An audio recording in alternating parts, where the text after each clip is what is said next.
Ready, start.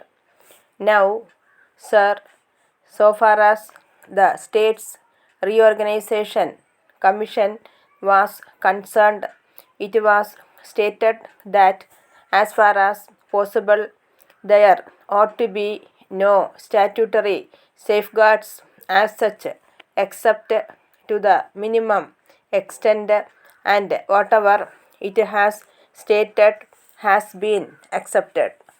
It was stated that in respect of the rights of the children of these linguistic minorities, there ought to be a statutory provision and that they ought to be taught through the medium of their own mother tongue at the primary school level.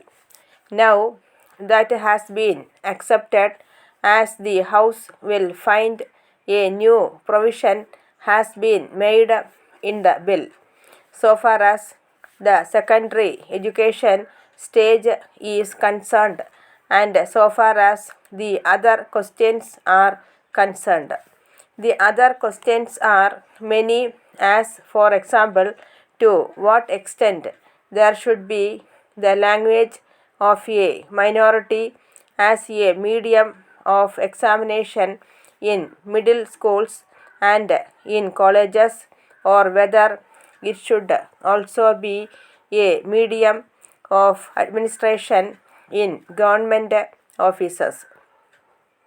Now, sir, there is another question also which has been raised, namely the question of domiciliary rules.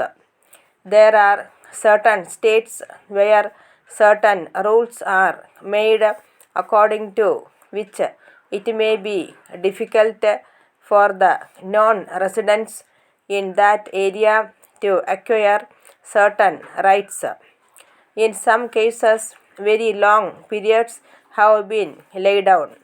If I mistake not, in one case 12 years residence was prescribed, and that was considered rather inequitable.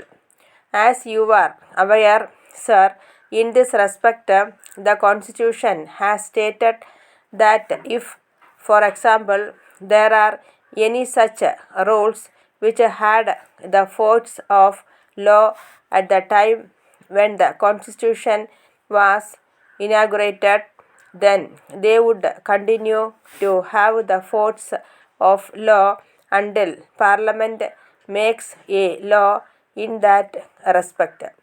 We are considering that aspect of the question also.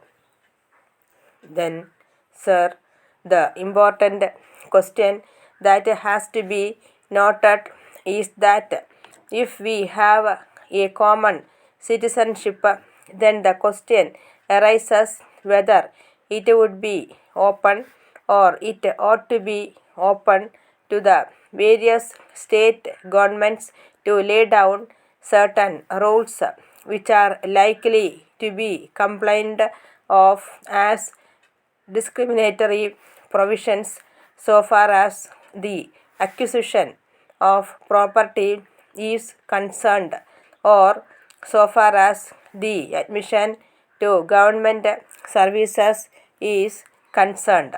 Therefore, sir, the whole subject is under the consideration of the Government of India, and we are anxious to evolve certain provisions.